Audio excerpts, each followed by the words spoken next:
Hi and welcome back to another video of jPlay. I am Marcus and today I'm going to lead you back to the dark times of religious struggle between Protestants and Catholics all through Europe back in the 16th century. A Column of Fire is the board game adaptation of the third part of the Kingsbridge cycle by Ken Follett. Man, how much I already like the first and the second part, and that's for both the books as well as the board games. Apparently I'm using the German version of the game, so bear with me that I may not use the proper translations of some of the game terms.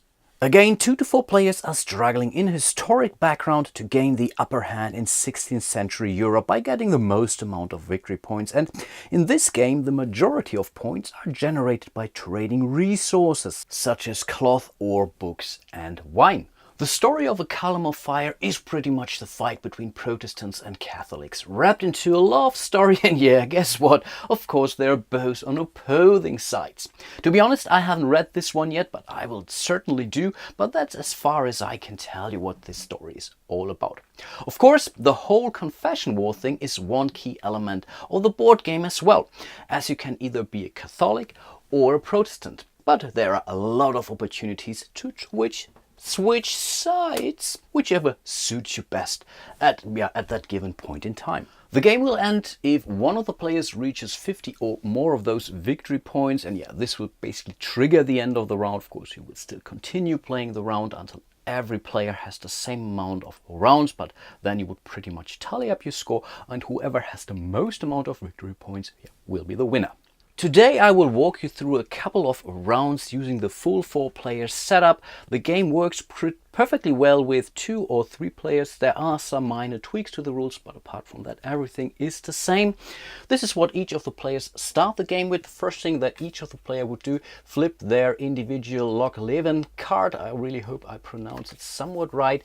This pretty much tells you what you start the game with, on which side you start the game with. So this blue player will be a Protestant, at least starting the game. He will get one of those book resources. All of the players would start with one of those protection tokens here, and this symbol here shows you where the action disc of that given player will start the game here on this action bar on the bottom right of the game board. That's pretty much what this Loch Leven card is for. We will flip it to the other side. It could be used to hold or imprison one of your dice in the later stage of the game.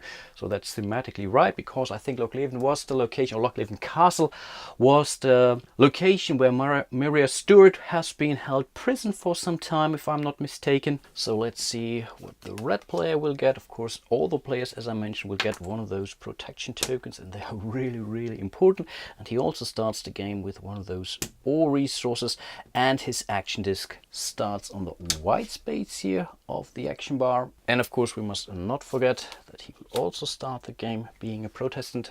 Then we have the yellow player. He's apparently a Catholic, so basically you will have, in a 4-player game, you will have 2 Catholics and 2 Protestants to start the game with. He starts the game with 1 wine and one of those protection tokens as well, and his action token goes on the blue space here. And last but not least, we have the green player. He has to be a Catholic too. He will start the game with cloth. This was also clear. Again, he will also get one of those protection tokens, and his action disc goes on the orange spot. All of the players would now roll their so-called religion die. This is not a normal 6-sided die. It doesn't have a 6 but 3 times the 3. So we would roll that, we would place it onto his religious card or religion card here, and this will tell us that he will have to remain a Protestant for at least 4 years, which is quite a lot, to be honest, and that's not necessarily a good thing. So let's do the same for the red player. That's a 3. That's yellow. Wow, that's a 5. That's even worse. And last but not least, the green player. Oh, that's only 1 year. Oh, that may be a good thing, to be honest. So he gets to decide which religion he belongs to, pretty much in the first round. Last but not least, we will flip the character cards, so each of the countries. So here we have the Netherlands pretty much, so I think it's Spanish Netherlands or so. So let's see what we get here. We have Peter Titlemans. He's a Catholic, so that's the purple guy here. So whenever someone gets this guy, we would place one of those religious stones into Antwerp. But right now he's still available. Let's do the same in Spain. Here we have a wine trader. She's Protestant. That's the Greystone. Then it's France. Okay, apparently Cardinal de Lorraine. Yeah, he has to be Catholic. He's good. He's really good. And last but not least, we have Kingsbridge in England. That's captain, and the captain is also Catholic. So there are 3 Catholic characters out there right now, which is kind of good for the Catholic players at this point in time. But I explain everything as I go, of course. And yeah, that's pretty much all we have to do for setup. So let's get started. Blue is the starting player. And each round consists of 2 half years pretty much. Every player would do the first half year, then we would move into the second half year, and then pretty much the round is over. And again, this goes on until one of the player reaches 50 victory points or more. The things you do during the, let's say, this first half year is normally reduce those dice that are either placed on Loch Leven, on those religion card, or later on your character cards. Right now we don't have any character cards, so the only thing that we would do now is to reduce this die here on the religion card. And if you ever, let's say, go down, or if you would go down from a 1 to 0, then yeah, stuff would happen, but I come to that in a second. I think, yeah, we will see that with a green player. And that's pretty much all you do during your very first turn during the first half year. So let's go over to the red player. He would do the same. He would go down to 2. So he has to remain a Protestant for another 2 years now. Then it's yellow. He goes down to a 4. And then we come to the green player. We cannot move it down, so the only thing that we would do, we'd re-roll that religion die. 3. Now the player gets to choose. Does he want to remain a Catholic, or does he want to change or convert to be a Protestant? And I think in this case that's pretty okay for him to be a Catholic. So yeah, he will stay a Catholic, but now he has to remain a Catholic for another 3 years. That's already the end of the first half of the first year. So we would now flip this overview card here, and now it says second half year. And now we will actually do something cool with our dice. This overview is pretty helpful. Unfortunately, there isn't an overview about what you can do with your victory points and how you can use those protection tokens. That's something I didn't really like, but apart from that, everything is fine. You can really follow the flow of the game, which is pretty simple, to be honest, by following this overview card. So what you would do now is to roll all of your available dice. Die is available for you if it's not placed on either of your cards. The religion die will never really move from your card. You will only re-roll it and put it right back. But as I mentioned, there could be a die here locked on Loch Leven, for example. Okay, right now you start the game with 5 remaining dice. The color is really important. That was really a crappy roll, so that definitely is my die. And now you get to choose which of the characters you will, let's say, get into a relation. So it's all about getting into relations, making connections and whatnot in order to get more powerful.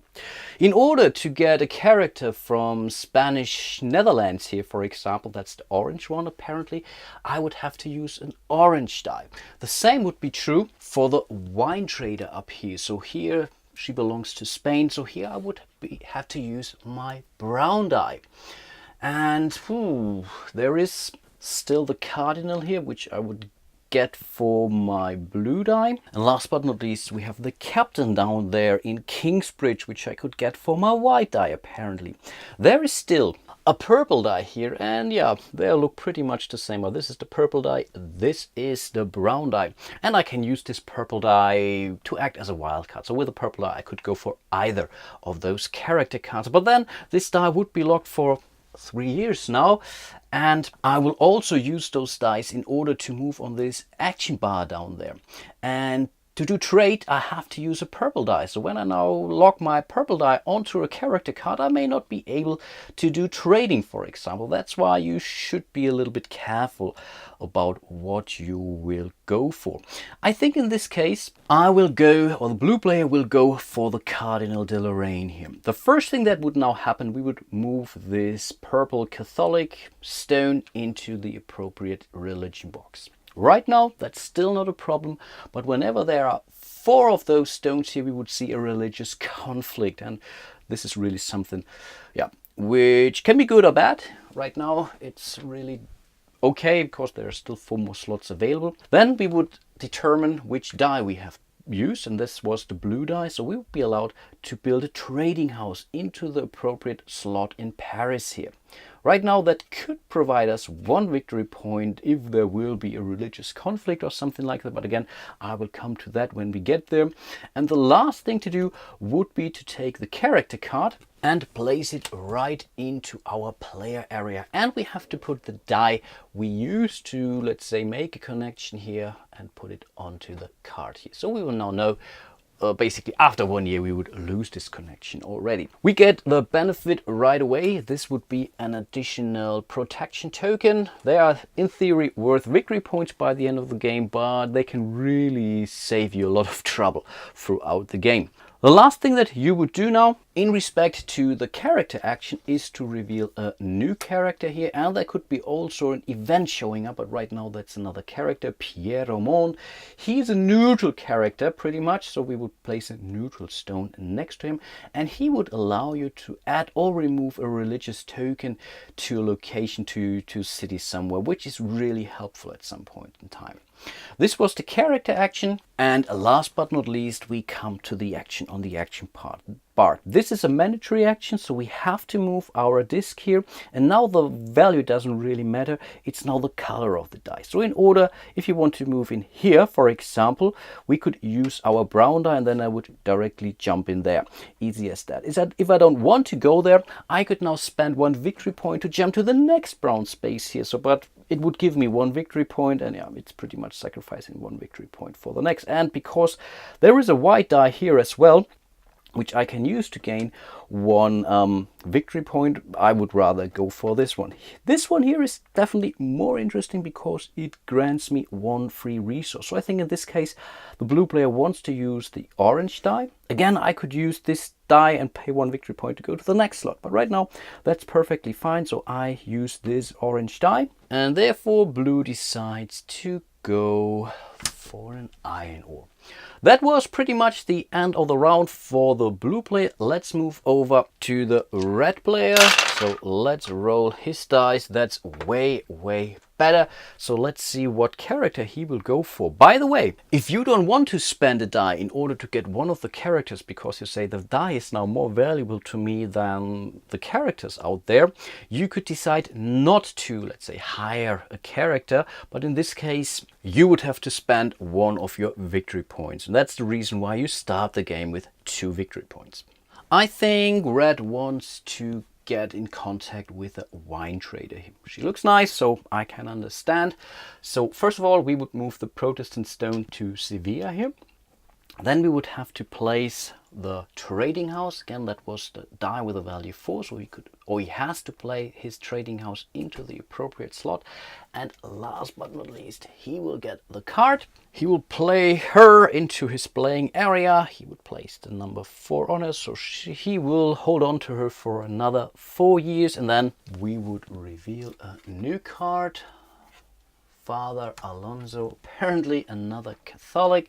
It would also allow you to place 1 of those stones into an area, which can be really nice. And last but not least for him, he has to move his action disc. That's basically what the rules suggest you to do. Place those dice next to the areas where you could move to. Again, I could jump to another space, but in this case I think I'd rather not. In this case he will go to the white space here. He will go for an additional protection token here, and also keep in mind that this die is not spent whatsoever. The die is only unavailable if it's placed onto a card. So right now he will simply get it back and would be allowed to re-roll it at the second half year of the next year.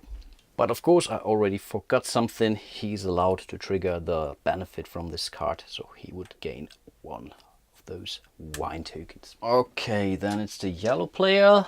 Let's roll his dice. Also not the best roll in the world, to be honest. I think in this case he wants to go here. So let's spend that die here. He has to place his trading house into the appropriate slot.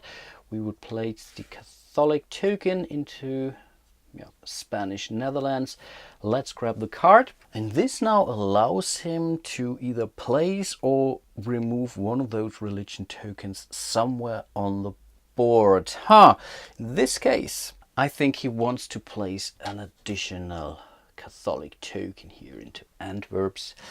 And yeah, because the sooner it's full, the, let's say, easier it would be for him to gain some victory points. Right now he would gain only 1 victory point because he has, let's say, a very shabby trading house here, it seems, but he can still improve his trading house at some point in time. Next, let's reveal the next character cards. Margaret of Parma. Wow, she's great. She's Catholic. Wow, that's good. For the yellow player apparently, and whoever gets her would gain 2 victory points each round. Wow, that's so huge. Okay, let's not forget to move the action stone for the yellow player, and wow, this is tempting. This is really tempting. Let's go here. This allows him to grab one of those benefit tokens up there. Normally you keep them hidden from the other players, but apparently I wanted to show those to you, so let's see what he gets. And that one isn't too bad because it allows you to, let's say, release one of your dice from one of those cards. So when you really need some more flexibility, this token isn't bad at all. There are betters in the deck, but it can help you at some point in time. So let's see how well the green player rolls. Wow, you're kidding me. That's the 6, yeah. He will totally use his 6 to go here. He will place his trading house. That's really a shiny one, that's for sure. Let's place the religious token. So we are really close to religious conflict here, but what's really more important, he's now allowed to keep Margaret of Parma, and he will be allowed to use her 6 incredible times. He can use her right now, which means he gains 2 victory points. That's really not too shabby. And then we will reveal the next character card. Barney Willard, he's a Protestant. That really doesn't matter anymore there because, yeah, see that for yourself. We already have 3 Catholic stones out there, so this one Protestant won't do anything. Okay, then it's the green player's action phase, and I think he wants to move his action disc here, and therefore he will get 1 wine token. Okay, I think this was the end of the round, or better, the first year. So we would flip this card back here. Now we would reduce the religion die. That's always the first die that you would reduce. Then we would reduce all the dice on those character cards. He only has 1 character card. He cannot reduce it, so he will simply get it back, and the cardinal simply gets discarded. Then it's red. Let's reduce it again. We would reduce her. But as he was able to reduce the die on her, he would also be allowed to gain the benefit of that card. So he knows just got a 2nd wine bearer, which is really helpful. Then we have the yellow player. We would go down here. This guy simply gets discarded, but this die is available again. So this can also be a good thing, to be honest. And then it's the green player. Oof, that's really huge. So he will get an additional 2 points. This may sound a little bit too powerful, and when I first played this game I thought the same. There's another card in the deck which allows you to do that, but the die is now locked on that die incredibly long. So he will not be able to take orange character cards unless he's willing to pretty much spend a purple die, which is also powerful, and he will also not be able to go for those orange spots here on the action disc. This does not have to be a bad thing as well, but at some point in time the dice can get pretty scarce. The more characters you have, the less dice you have, and then you really get into a situation where you have to do stuff that's not really ideal for you. Okay, let's move into the second half of the year. Let's roll all those dice again, and I think this is a way better roll. Okay, this took me a while to figure it out. He will go for Kingsbridge, so he will use his white die with a 2, so he will place his trading house into Kingsbridge. And keep in mind, you only can have ever have one trading house in one city. If you would go there again and your die would show a higher value, you would be allowed to upgrade your trading house. But right now that's a 2. So let's place the Catholic marker here into Kingsbridge. He will now be allowed to take the captain. So let's place the captain here. He will be able to use him twice. And the way how the captain works is you can now trade one of the resources with a country. You have a trading post. Right now that's either Paris or Kingsbridge down there. And you would gain 3 victory points for that resource because it's printed here on the card. Normally, when you buy or sell stuff there, you would gain 4 points for the primary resource and 2 points for the secondary resource. So in this case, that's definitely a good deal, to be honest. So I think, yeah, he will use the captain to sell or to Paris. He has a trading house here. So this would give him 3 victory points. Let's reveal the next card, and I told you, wow, again, that's so mean. That's the second character who gives you a lot of victory point. That's Elizabeth the First, apparently. Yeah, she is a Protestant, and she would also give you 2 victory points. That's really a pity now for the blue player. Of course, next would be the red player, but of course, first of all, we would have to do the actions here, and ooh, what are we going to do with that? I think, yeah, let's simply use the brown die here for an additional point. And next would be the red player. So let's see. Are you kidding me? He's rolling a white 6-2. Oh man, that's insane. So yeah, he will use his 6. So let's place the religion token. That normally goes there first. Yeah, that's the 6. We will place the trading house here. But what's more important, he's now allowed to make a connection or relation with Elizabeth I, and he can leverage that relation 6 times for 12 points in total, starting with 2 right away. Let's reveal the next character cards. Maria Stuart, yeah, apparently Catholic, and yeah, she would give us 1 protection token. Definitely always helpful, but let's not forget to move his action disc, and I think in this case, yeah, why not? Let's go here.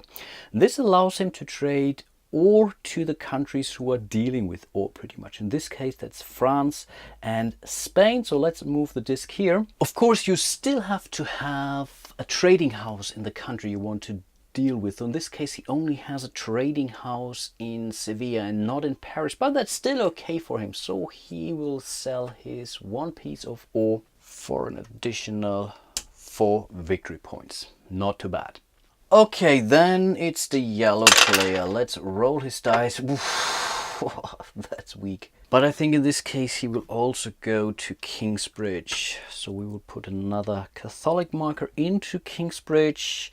We would place his trading house on the space with a 3. Can use her 3 times, first time now, so pretty much providing him 1 protection token. And then we would reveal our next card here, Francis Walsingham. He is a Protestant. Okay, that's interesting.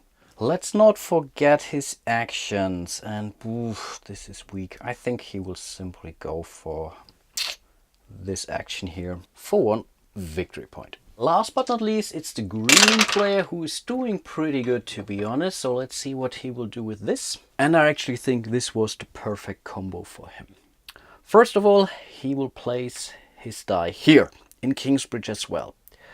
This will put the 4th stone, religious stone, into Kingsbridge. So we will see a potential religious conflict. So we would place this nice little torch token here to remind us, hey, there will be religious conflict here.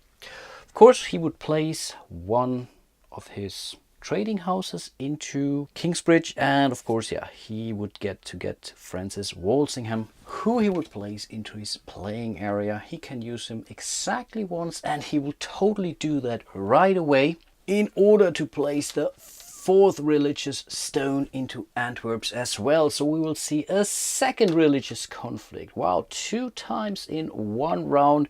That doesn't happen too often, to be honest. He's still not done yet, of course. He still needs to reveal a new card, and we see an event. Oh wow, the Pope is excommunicating Elizabeth I. Wow, okay. every player who has a trading house in England has to put one of his dice on the number 3 and put this into lock leaving card. So this is now one of the punishing cards where you would have to lock your dice. But the good thing is you can protect yourself from those events by spending your protection token. Wow, every player in England. Wow, that's all of those. Because they have all trading houses in England. Wow, that's crazy. So I think in this case, each of the players has at least one of those. So yeah, all of them will pay or will spend their protection token, so we can pretty much get rid of this card. So let's reveal the next card. And wow, William Cecil, he's great. He's really great because he gives you one of those benefits tokens pretty much each round. Wow, that's really powerful. Before we move into the religious conflict, he's still allowed to move his, or he has to move his action disc, and I think he wants to use the brown die here, and yeah, this would pretty much give him one of those benefit tokens. So let's see what he gets. And he's still incredibly lucky, so he would score 2 victory points by the end of the game. He will not show that token right now, so this is really pretty much a surprise for all the other players, so he will keep it face down in his playing area. And this was now really his action phase. Now we would resolve the religious conflicts in both of the cities. Once in Kingsbridge here, but here we have a tie. We have 2 Protestants and 2 Catholics, so we would just get rid of it. Nothing will happen here, so we will remove all of those stones. Yeah, that was definitely not too bad, but up here things look definitely differently. This is clearly a Catholic city, that's for sure. And now you would check each of the players who have trading houses in that city. Both of the players that are currently present here are Catholics, so the yellow player and the green player. So in this case, they all score the victory points on the space where their trading house is located. Now you see why it's important to sometimes spend high numbers here as well, because you can get an awful lot of victory points for that. If there would be a player now being a Protestant on, let's say, this space here, his trading house would simply be destroyed, removed back to the player, and of course he wouldn't score any victory points whatsoever. But in this case, yellow scores 1 victory point and green will go up to, wow, 12 victory points in total. That's insane. Wow, he's really doing great, that's for sure. Last thing to do would be to remove the torch and to remove all of those religious stones there too. And yeah, that's how you play a Column of Fire, and yes, I really like it. You have to roll a lot of dice, which is normally not a good thing for me, as I simply suck at it.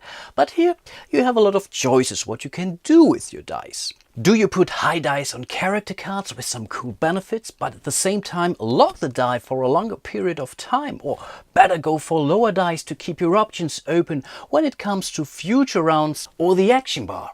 Should I add another religion stone to a country in order to speed up religious conflict there, or better remove it in a region where I may lose one of my trading houses? So there's really a lot going on in this one. So you have all those benefits, so many different character cards in play. Of course, it all goes back on how good or bad you roll those dice and whatnot. Really a lot going on. I really hope you enjoyed my little walkthrough of A Column of Fire, and hope to see you soon in one of my other videos. If you want to see more of Kingsbridge, just let me know and I may consider a second episode. But until then, bye bye.